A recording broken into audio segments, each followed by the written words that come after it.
부산 남교회 TV 신약의 맥 19번째 교회의 확장 땅끝까지 이런 주제로 같이 말씀을 살펴보겠습니다. 먼저 우리가 이 사도행전을 이렇게 살펴보면서 우리가 늘 처음에 우리가 이 공부를 시작할 때 했던 이 타임 프레임에 대해서 한번 우리가 리마인딩 하는 것이 필요할 것 같습니다. 자, 우리가 이제 한번 쭉 생각을 해봅시다. 자, 우리가 예수님께서 탄생하신 것이 BC 3년경이다 그랬습니다. 그 다음에 예수님이 돌아가신 게 AD 30년. 우리가 중요한 해가 또 AD 50년, 우리가 지난주에 살펴봤던 예루살렘 공회, 그 다음에 AD 70년 예루살렘의 멸망, 90년 성경의 완성, 뭐 그렇습니다. 그 다음에 우리가 이제 바울의 회심이 이제 34년 정도였다고 그랬고, 그 다음에 바울이 다시 안디옥 교회의 지도자로 돌아오는 게 47년경이다 그랬습니다. 그러고 난 다음에 49년까지 1차 전도 여행을 하게 되어집니다. 그리고 우리가 1차 전도 여행을 마치고 난 다음에 49년경에 갈라디아서를 기록했다 그랬습니다. 그 다음에 이제 50년 예루살렘 공회를 마치고 난 다음에 52년까지가 2차 전도 여행이다 우리가 그렇게 이야기하고, 그 다음에 57년까지 한 5년 동안의 기간이 이제 3차 전도 여행 기간입니다. 그래서 오늘 우리가 이제 살펴볼 것은 이제 57년 3차 전도 여행 기간 동안에 있었던 것들을 살펴볼 것이고, 목요일에는 이제 그 이후에 이제 3차 전도 이후에 예루살렘에서 로마로 가는 것까지의 이야기들을 같이 살펴보려고 합니다. 자, 여러분이 가지고 있는 교재를 보시면 3차 전도 여행 이렇게 되어 있고, 그 여정들이 이렇게 쭉 나와 있습니다. 여러분들이 한번 성경을 쭉 이제 18장 23절부터 21장까지의 내용을 읽어보시면서 그 지역들을 이제 바울이 쭉 여행했던 것들을 우리가 볼 수가 있습니다. 자, 핸드아웃에 보면 이제 아블로, 브리스길라와 아굴라 이렇게 되어져 있는 내용이 있지요. 이제 18장 24절부터 28절까지의 내용입니다. 거기 보면 아블로라는 사람을 소개를 하고 있습니다. 아블로는 어떤 사람이냐? 유대인이고 또 성경에 능통했고 그리고 언변이 뛰어난 사람이다. 그렇게 소개를 하고 있습니다. 그 얘기는 유대인 전통적인 그런 교육을 받은 사람이고 또 성경에 능통했다. 성경을 많이 알고 있었던 오래된 유대인 전통의 그런 시간들을 보냈다. 근데 언변이 뛰어났다는 건 말을 잘했다 이런 차원이 아니라 수사학을 공부한 그런 정식 교육을 받은 사람이다. 그런 의미를 담고 있습니다. 근데 이 사람이 어떻게 했느냐면 열심히 주의 도를 전파했습니다. 그런데 이 주의 도를 열심히 예수님에 대해서 열심히 전파했는데 그가 전하는 내용을 보니까 세례 요한의 세례만 알고 있었다. 그렇게 기록을 하고 있습니다. 자, 25절에 보니까 그가 일찍이 주의 도를 배워 열심으로 예수에 관한 것을 자세히 말하며 가르치나 요한의 세례만 알 따름이라. 여러분, 이런 요한의 세례만 안다 이런 것들이 그가 예수님은 전혀 모르고 무슨 그 요한의 어떤 회개만 이제 얘기했다 이런 내용은 아닙니다. 우리가 요한의 세례만 안다 하는 것이 뒤에서도 나오는데 그가 알고 있는 예수님에 대한 모든 것들을 다 알고 있지는 못했다 그렇게 이해하는 것이 맞습니다. 그 당시에 성경이 기록된 것이 없었기 때문에 이런저런 이제 예수님에 대한 이야기를 들은 것이 부족할 수 있었겠지요. 그래서 이제 요한의 세례만 알았다 이런 것을 일종의 이제 관용구로 이해하시는 것이 좋을 것 같습니다. 그래서 그걸 보고 있던 브리스길라와 아굴라가 그를 데려다가 이제 설명을 해줍니다. 자, 26절입니다. 그가 회당에서 담대히 말하기를 시작하거늘 브리스길라와 아굴라가 듣고 데려다가 하나님의 도를 더 정확하게 풀어 이르더라. 더 정확하게, 아주 중요한 말입니다, 여러분.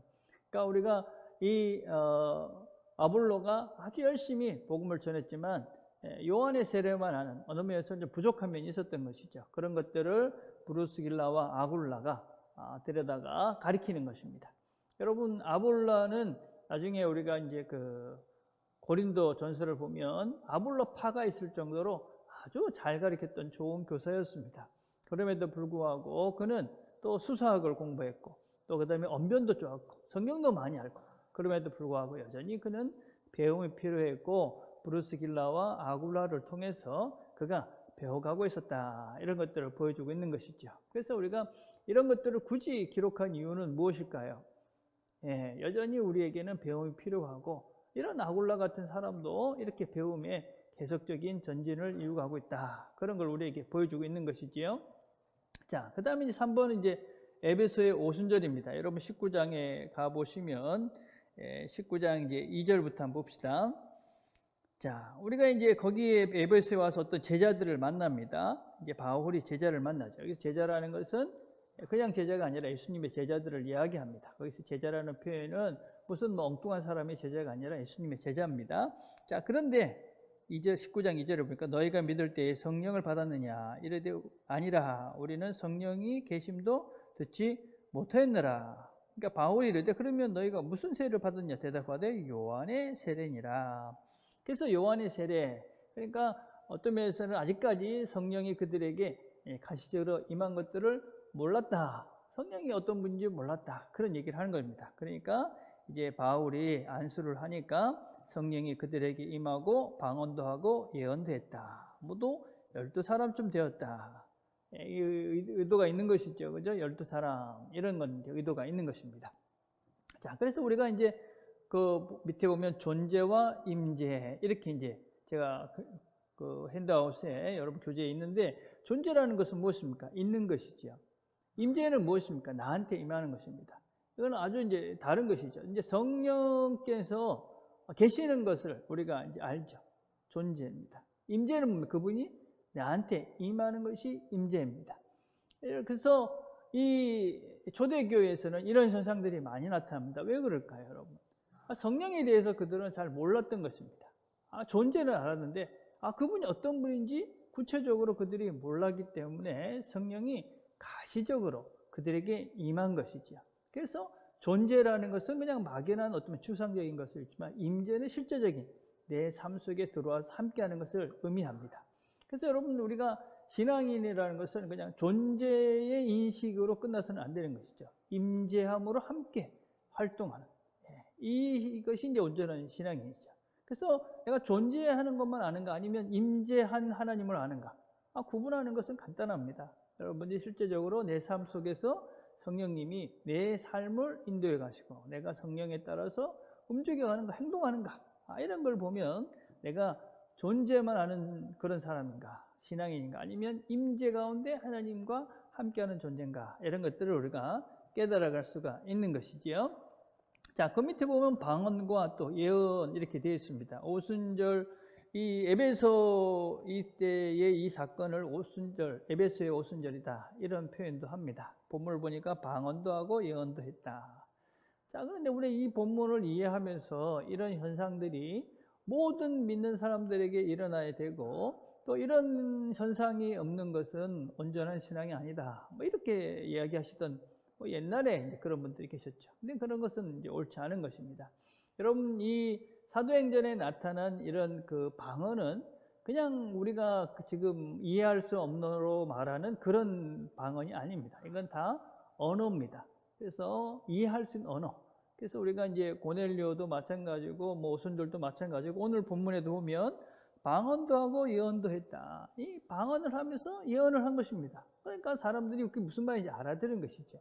그래서 이런 이 사도행전에 나타난 이런 현상들은 방언 또 어떤 성령의 가시적인 임재 이런 것들은 이게 일상에서 나타날 수 있는 그런 현상이 아니죠. 이거는 하나님께서 성령이 그 다음에 하나님께서 이 모든 민족들이 하나로 되었다라는 하나님의 구체적인 어떤 표적을 보여주시는 겁니다. 그래서 이런 사건들을 그냥 어떤 은사적인 차원으로 이해해서는 안 되고 이거는 하나님께서 우리들에게 하나님의 임재가 성령의 임재가 너희들 가운데 함께하고 있다라는 그런 표적을 우리에게 보여주셔서 성령님이 이렇게 우리를 이렇게 하나로 만드셨구나 이런 걸 보여주기 위한 것이죠. 지금은 그런 게 필요 없지 않습니까? 우리가 하나님 우리와 함께 하시는 것 우리가 알고 있고 또 우리가 모든 예수 안에서 한 백성 된 것들을 우리가 알고 있기 때문에 이런 표적을 우리가 굳이 요청할 필요도 없고 우리가 하나님이 그런 것들을 보여줄 필요도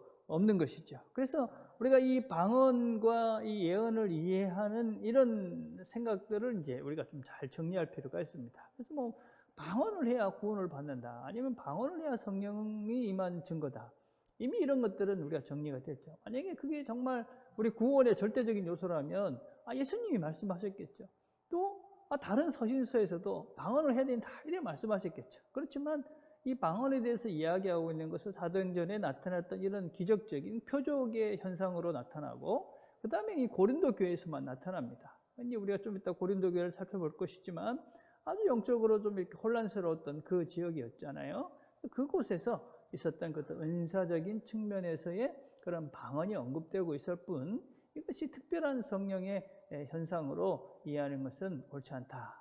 이제 많이 이제 정리가 된 상태입니다. 자, 그 다음에 이제 바울은 이 에베소에서 이제 사역을 합니다. 근데 우리가 알다시피 2년 넘게 그곳에서 사역을 합니다. 그래서 그가 이제 보통 이제 했던 이제 맨 처음에는 회당으로 갔지만 거기서 사람들이 거부를 하니까 그곳에서 나와서 이제 두라노라는 곳을 정해서 거기서 이제 사역을 하고 있습니다. 그래서 이 에베소에서의 이런 그 바울의 모습은 사실은 바울의 모든 사역을 이제 집중적으로 볼 수 있는 것이죠. 성령도 임했고 제자도 키웠고, 특별히 거기 12제자 이런 건 의미가 있는 것이죠. 예수님께서 하셨던 그 일을 지금 바울도 하고 있다, 이런 것을 우리에게 이제 보여주고 있는 것입니다. 또 예수님께서 하셨던 병고침 이런 것들도 하죠. 그래서 복음을 전하고, 그 다음에 가르치고, 그 다음에 고치시는 이런 일들을 예수님께서 하셨던 것처럼 바울도 지금 그 일을 하고 있다 하는 것을 에베소 교회 안에서 우리가 이제 볼 수가 있는 것입니다. 자, 그런데 우리가 이제 또 5번을 보시면 사도행전 19장 11절과 12절과 고린도후서 12장 7절과 9절 이렇게 비교를 해놨는데, 19장 11절과 12절은 어떤 내용이냐면 바울의 손에 놀라운 능력들이 행해집니다. 몸에다가 손수건이나 앞치마를 가져가다만 해도 병든 사람이 떠나고 악귀가 떠나는 그런 놀라운 어떤 치유의 일들이 일어납니다. 그런데 고린도후서 12장 7절과 9절의 내용을 보면 바울이 자기의 질병을 위해서 기도합니다. 3번 간절히 기도하죠. 근데 하나님께서 그걸 고쳐주지 않습니다. 그러면서 내 은혜가 내가 족하다, 그런 말씀을 주시잖아요. 그래서 하나님께서 그 말씀을 주신 그 바울, 그 말씀을 듣고 바울은 내가 약한데 강해진다. 그래서 더 이상 그걸로 해서 기도하지 않습니다. 좀 우리가 생각하기에는 바울이 그런 능력이 있으니 자기도 좀 고쳐서 건강하게 사역하면 더 좋을 것 같은데 그렇게 하나님께서는 하시지 않으신 것이지. 왜 그런지 우리는 잘 모르죠. 그렇지만 분명한 것은 하나님은 그 바울의 아픔을 통해서도 일하시고, 또 이렇게 병고침을 통해서도 일하신다. 어떤 것이 더 하나님의 나라를 위해서 유익한 건지는 우리는 모르지만 하나님은 이런저런 방편들을 통해서 다양하게 일하신다. 이런 모습들을 우리에게 보여주고 있는 것이죠. 그래서 병이 다 고쳐져야만이 하나님이 일하시는 것만은 아니다 하는 것도 우리가 알 수가 있습니다. 자, 바울은 에베소에서 약 2년 반 동안 이렇게 거주를 하면서 거기서 쓴 편지가 있습니다. 그게 이제 고린도 전서와 후서입니다.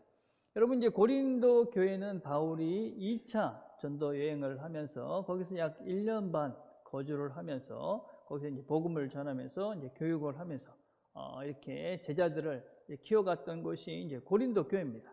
근데 이 고린도 교회는 상당히 아주 어려웠던 교회입니다. 바울이 그곳에 처음 갔을 때 그의 심정이 어땠는가? 이제 고린도 전서 2장 이제 3절을 보시면 이렇게 말씀하고 있습니다. 내가 너희 가운데 거할 때에 약하고 두려워하고 심히 떨어노라. 바울이 이 고린도 교회를 갔을 때, 이 고린도 지역에 갔을 때 거기에 어떤 영적인 그런 분위기, 또 어떤 면에서는 그런 황폐한 그런 윤리적이고 도덕적으로 여러 가지 이런 현상들을 보면서 그가 심히 떨었다, 두려워했다. 그럴 정도로 이 고린도라는 지역은 참 문란했던 그런 지역이었습니다. 그곳에서 바울은 이제 1년 반 정도 사역을 하게 되어집니다. 그런데 이제 바울이 이제 그 사역을 하고 난 다음에 다시 돌아갔다가 다시 이제 3차 전도 여행을 하면서 에베소에 거하게 되어졌는데, 그곳에 있는 동안에 이 고린도 교회에 여러 가지 문제들을 듣게 되어집니다. 그래서 바울은 그곳에서 이제 편지를 쓰게 되죠. 자, 그게 이제 고린도 전후서입니다. 그런데 이 고린도 교회는 어떤 문제들이 있었는가? 아주 많이 있었죠. 여러분 행도학 보시면 교재 23페이지 보면 첫째는 분파들이 있었습니다. 그래서 거기 여러 분파가 있었어요. 바울파, 베드로파, 아볼로파, 심지어는 그리스도파까지 여러 분파들이 나눠서 서로가 비난하면서 서로의 어떤 분파적인, 그래서 아주 분리되어졌던, 나눠졌던 그런 교회의 모습을 보이는 것이 이 고린도 교회였습니다. 또 부자와 가난한 자들의 그런 갈등이 있었습니다. 그들은 보통 이제 저녁 시간에 만찬을 했습니다. 애찬이라고 그러죠. 그러면 이제 음식을 갖고 와서 보통 같이 나눠 먹는 것이 일반적이었습니다. 그런데 이제 시간적 여유가 있는 사람, 부자들은 시간이 있으니까 음식도 많이 갖고 와서 먼저 먹어버리는 것이죠. 그럼 가난한 자들은 노예들이고 힘이 없으니까 늦게 올 수밖에 없습니다. 먹을 것도 없습니다. 그러니까 사람들은 굶는 것입니다. 그래서 이 교회 안에 이런 부자와 가난한 자들의 갈등이 있었다 하는 것을 보여주고 있습니다. 또 강한 자와 약한 자의 문제가 있었습니다. 이건 영적으로 강한 자와 약한 자 얘기를 합니다. 우상의 재물을 먹는 문제지요. 우상의 재물을 먹어야 되느냐 말아야 되느냐. 약한 자들은 그걸 보고 시험에 들기 때문에 먹지 말아야 된다. 이제 좀 신앙이 좋은 사람들은 그건 아무것도 아닌데 왜 그걸 먹느냐. 그러면서 서로가 이제 또 비난하면서 그런 문제들이 있었습니다. 부도덕과 성도 간의 소송도 있었어요. 음행이 만연했다. 이 고린도라는 지역은 아주 그런 영적으로도 그렇지만 도덕적 윤리적으로 황폐했던 것입니다. 그래서 그런 영향력이 이제 교회도 들어와서 교회 안에 많은 음행이 있었다. 또 성도 간에 소송이 있었다. 성도들 간에 서로가 부딪혀서 세상 법정으로 가는 이런 일도 있었다고 이야기합니다. 그러니까 결혼이나 성의 문제들도 아주 문란했죠. 그래서 같은 신앙인들 중에서도 믿는 남편이 있고 안 믿는 그런 그 남편 이런 문제들, 또 혼자 사는 문제들, 여러 가지 이제 복잡한 문제들도 있었습니다. 특별히 이제 영적인 열광주의입니다. 여러분 이건 이제 아주 우리가 이제 성경을 한번 찾아볼 필요가 있는데 14장 23절입니다. 14장 23절에 보면 제가 읽어드리겠습니다. 그러므로 온 교회가 함께 모여 다 방언으로 말하면 알지 못하는 자들이나 믿지 않는 자들이 들어와서 너희를 미쳤다 하지 아니하겠느냐. 그러니까 이제 고린도 이 교회는 이런 방언이나 이런 은사들 이런 것들이 많았던 것 같습니다. 좀 무질서하고 그냥 예배 시간에 와서 막 그냥 방언을 하면서 그냥 시끄러웠던 것이죠. 그러니까 그런 것들을 너희들 생각해봐라. 안 믿는 사람들이 와서 보면, 또 모르는 사람 보면 너희들을 미쳤다 하지 않겠느냐. 제정신이 아닌 사람들 같이 보이지 않겠느냐. 우리가 영적인 열광주의라고 합니다. 여러분, 우리 신앙인들은 이렇게 어떤 상식과 질서가 없는 자기 도취에 빠진 그런 종교가 아닙니다. 고린도 교회가 이런 참으로 안타까운 모습들을 보였던 것이죠. 그래서 이 고린도 교회를 보면 교회가 이렇게 직면하고 있는 그 모든 문제를 다 안고 있었던 교회. 그게 이제 고린도 교회죠. 고린도라는 도시 자체가 그렇게 황폐해 있고 엄난했기 때문에 그런 문제들이 이제 자연스럽게 교회도 들어와서 교회도 이런 문제들을 아주 많이 갖고 있을 수밖에 없었죠. 자, 그래서 바울은 이제 그 교회들을 위해서 노력을 합니다. 제일 처음에는 뭐합니까? 5번의 편지를 보냈다. 여러분, 이제 그 바울이 이제 우리는 고린도 전후서밖에 나와 있지 않은데, 보통은 이제 5번 정도 이제 그 편지를 보냈다. 그렇게 이야기합니다. 애를 쓰는 것이죠. 두 번째는 뭐합니까? 사람을 보냅니다. 디모데 전서와 디모데와 디도서를 보내서 디도를 보내서 그들에게 영적인 조언들을 하게 합니다. 또 나중에 이제 바울이 직접 가기도 합니다. 그리고 바울은 그 교회를 위해서 간절히 기도하죠. 내 생명이 끊어질 것 같은 그런 애끓는 마음으로 여러분 이제 고린도 교회를 위해서 기도합니다. 자, 그래서 우리가 이제 이런 것들을 보면 이제 문제가 있다. 그럴 때 그럼 어떻게 해결해야 되느냐? 이런 일반적인 원리를 우리가 볼 수 있는 것이죠. 첫 번째 뭡니까? 문제가 생겼을 때 우리가 말씀을 잘 기억하는 것이 중요하죠. 제일 중요한 건 말씀입니다. 그죠? 자, 두 번째는 뭡니까? 사람입니다. 사람. 하나님께서는 사람을 통해서 좋은 길들을 보여주시고 가르쳐 주시는 것이죠. 그래서 사람이 중요한 것입니다. 세 번째는 뭡니까? 기도하는 것이죠. 세 번째는 기도입니다. 기도. 자, 그래서 우리가 어떤 교회 문제가 생기고 또 우리 개인적인 문제가 생겼을 때 말씀을 먼저 보시는 거죠. 그다음에 우리 주변에 좋은 신앙의 동지들이나 선배들에게 통해서 하나님께서 원하시는 뜻을 우리가 찾아가는 거죠. 세 번째는 우리가 간절히 기도하는 것입니다. 그래서 하나님께서 원하시는 것이 무엇인가, 이런 것들을 우리가 찾아가면서 문제를 해결해 가는 것입니다. 자, 그리고 난 다음에 이제 결과가 어떻게 됩니까? 그래서 이런 문제가 해결이 되니까 바울이 해결이 되고 난 다음에 이제 바울이 이 고린도 교회를 이제 방문하게 되어집니다. 자, 20장, 그러니까 다시 1절을 가보면, 사도행전 20장 1절에 보면 바울이 뭐라고 되어 있냐면, 소요가 끝임에 바울은 제자들을 불러 권한 후에 작별하고 떠나 마게도니아로 가니라. 자, 우리가 그 마게도니아로 갔다, 여러분 핸드아웃을 보시면, 자, 바울의 여러 가지 여정 중에, 그죠? 에베소가 있고, 그 다음에 마게도니아, 헬라, 마게도니아 이렇게 돼 있잖아요. 그죠? 거기 이 마게도니아, 이게 이제 헬라, 마게도니아, 이게 이제 고린도, 그 다음에 아덴, 이런 지역입니다. 그래서 이제 바울이 그런 편지를 쓰고 난 다음에 다시 한번 점검하기 위해서 이 고린도 교회를 방문하게 되어집니다. 그리고 거기서 바울은 방문을 하고 난 다음에 약 3개월 동안 거주하게 됩니다. 그러면서 이제 그 문제들을 해결해 갔겠지요. 그러고 난 다음에 바울이 이제 그곳에서 쓴 편지가 무엇이냐면 로마서입니다. 로마서. 그래서 이제 이게 이제 우리가 바울이 이제 3차 전도 여행 중에 고린도에서 쓴 편지, 그게 이제 로마서입니다. 바울은 아마 3차 전도 여행 중에 로마도 방문하고 싶었던 생각이 있었던 것 같습니다. 그런데 이제 형편이 여의치 않아서 다시 예루살렘으로 돌아가야만 했고, 그래서 바울은 그곳에서 여러 영적인 교제를 가지고 있었던 이 로마 교인들에게 편지를 씁니다. 이게 이제 로마서입니다. 자, 그래서 로마서는 이렇게 보면 아주 크게 이제 두 부분으로 우리가 나눌 수가 있죠. 그래서 로마서는 1장부터 8장까지가 교리입니다. 그 다음에 9장부터 16장까지는 실제적인 삶입니다.